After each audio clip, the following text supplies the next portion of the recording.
आज भाटापारा विधानसभा भेंट मुलाकात कार्यक्रम में जा रहा हूँ। अब थोड़े से विधानसभा बचे हैं और उसको भी कंप्लीट करना है। तो ये कब तक रिवील करेंगे? तो आपको थोड़ी बताऊंगा, वो मीडिया को बताने की थोड़ी है, वो तो पार्टी बताऊंगा। ठीक है सर, दिल्ली में पहलवान। इसके बाद तो सबसे पहली बात, जिन विधानसभाओं में गया, जिसके घर में भोजन मैंने किया है, उसके पूरे परिवार को मैं मुख्यमंत्री निवास में बुला के उसको भोजन कराऊंगा, पूरे परिवार, है ना। सर रिपोर्ट ये है कि नवागढ़ नवागढ़ आप जानिए। अब इसकी जांच करनी होगी और जो भी दोषी होगा उसके खिलाफ सख्त कार्रवाई होगी। देखिए, जो पहलवान देश के लिए पहलवानी करते हैं, मेडल लाते हैं और हम सब गर्वान्वित होते हैं, और उनको ये धरना में बैठना पड़े, केंद्र में बैठी हुई सरकार, और उसके बाद सुप्रीम कोर्ट का आदेश होने के बावजूद भी, पॉस्को एक्ट लगने के बावजूद भी, जो वो पहलवान संघ के जो अध्यक्ष है ब्रिजभूषण, क्या नाम उसका, ब्रिजभूषण, उसके खिलाफ कार्रवाई नहीं करना, क्योंकि दिल्ली पुलिस तो केंद्र सरकार के अधीन है, तो ये तो उचित नहीं है। गैरों पे करम, अपनों पे सितम। देखो, जहाँ तक कि मेरी बात है, तो जो 68 सीट जीते और बाद में 3 और जीते, तो कुल मिला के हमारी विधानसभा में उपस्थिति 71 की हो गई। मैं तो चाहता हूँ बरकरार रहे, लेकिन जैसे मैं अभी भेंट मुलाकात कार्यक्रम में जाता हूँ, तो जो नौजवान हैं वो नारा लगाते हैं, अब की बार 75 पार। तो जनता के जनादेश है, उसको स्वीकार करना ही होगा। तो आज किसान है, मजदूर है, नौजवान हैं, महिलाएं हैं, वो सब लोग कांग्रेस की सरकार फिर से बनाना चाहते हैं। और देखिए आंकड़ा कहाँ तक पहुँचता है। अब वो आंकड़े कम ज़्यादा हो सकते हैं भाई, पार्टी के जब वो हमारी चुनाव अभियान समिति बनेगी और घोषणा पत्र समिति बनेगी, पीसी की कमेटी बनेगी, और उसके बाद हमारे प्रभारी हैं, अध्यक्ष हैं, सब लोग मिल के तय करेंगे कि हम लोग कितने गारंटी हम लोग दें। हिमाचल में हमने दिया था 10 गारंटी, यहाँ 5 गारंटी दी, और यहाँ छत्तीसगढ़ में भी हम लोगों ने इसकी शुरुआत की थी। चाहे वो ऋण माफ़ी की बात हो, 25 रुपये क्विंटल की बात हो, 35 किलो चावल, बिजली बिल आधा, ये सब बातें हमने किए थे, उसको हम लोग लगातार पूरा कर रहे हैं। बेरोजगारी भत्ता भी हम लोगों ने शुरुआत कर दी है। तो इस दिशा में लगातार हम लोग काम कर ही रहे हैं।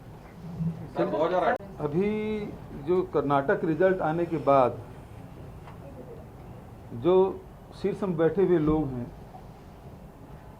वो इस घटना से उबर नहीं पाए हैं,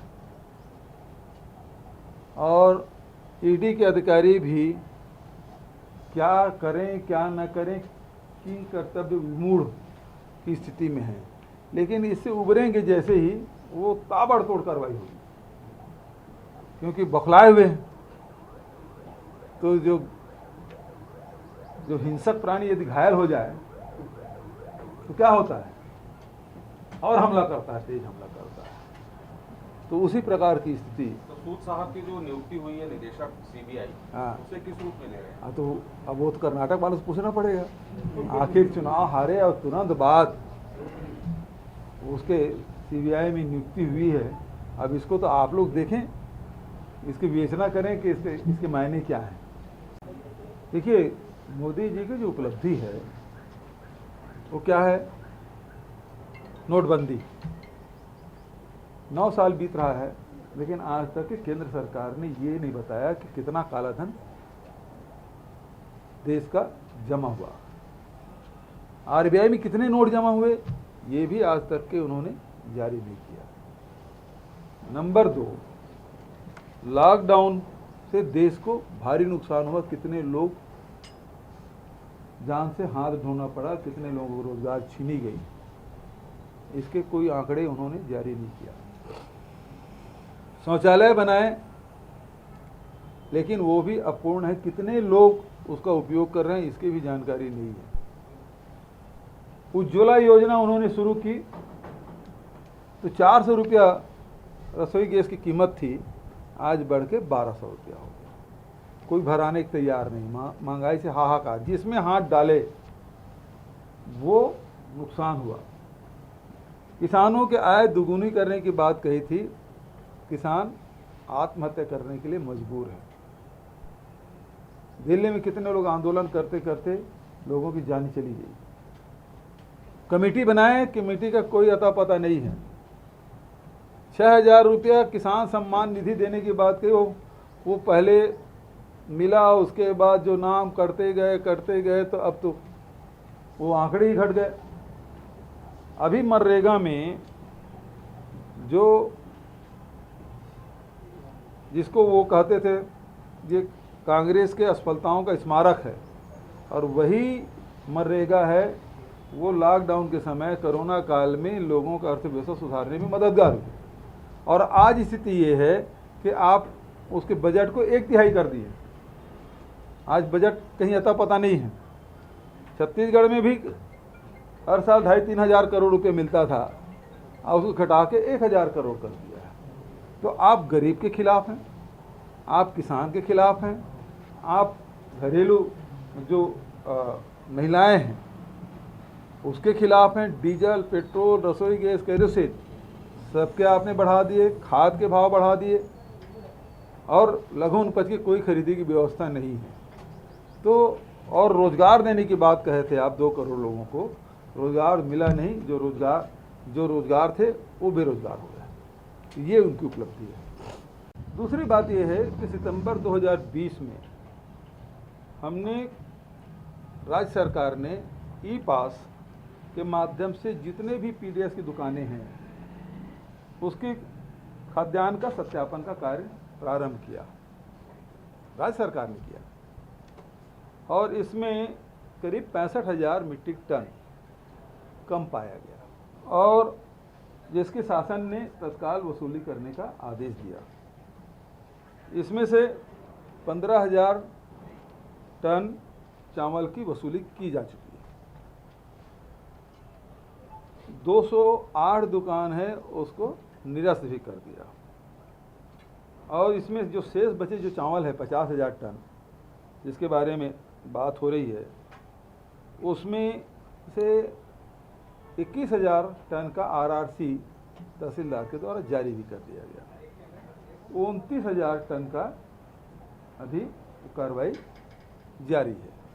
ये वस्तुस्थिति है कि हमने खुद ही इसको संज्ञान में लिया, कार्रवाई की। अब सवाल ये है कि रमन सिंह जी 2004 से लेकर 2015 तक के नान घोटाला करते रहे, हजारों करोड़ का घोटाला हुआ। रमन सिंह के सरकार में आप सब जानते हैं, चुनाव संपन्न होने के बाद वो राशन कार्ड लाखों की तादाद में काटते रहे। 8 में भी काटे, 13 में भी काटे, और 2-4 हज़ार नहीं बल्कि 12 से 15 लाख राशन कार्ड काटे। रमन सिंह जी बताए, जब खुद आपने काटा है तो फिर वसूली की कार्रवाई क्या किया आपने? जब राशन कार्ड गलत है तो फिर वसूली कार्रवाई क्या किया आपने? दूसरी बात कि 2013 से 15 के बीच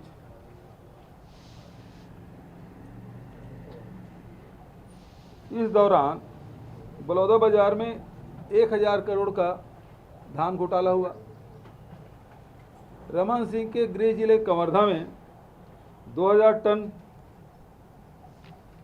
धान चोरी हो गया। इसमें सब लिपापोती कर दिए, भाजपा के नेता बच गए और बेकसूर लोग फंस गए।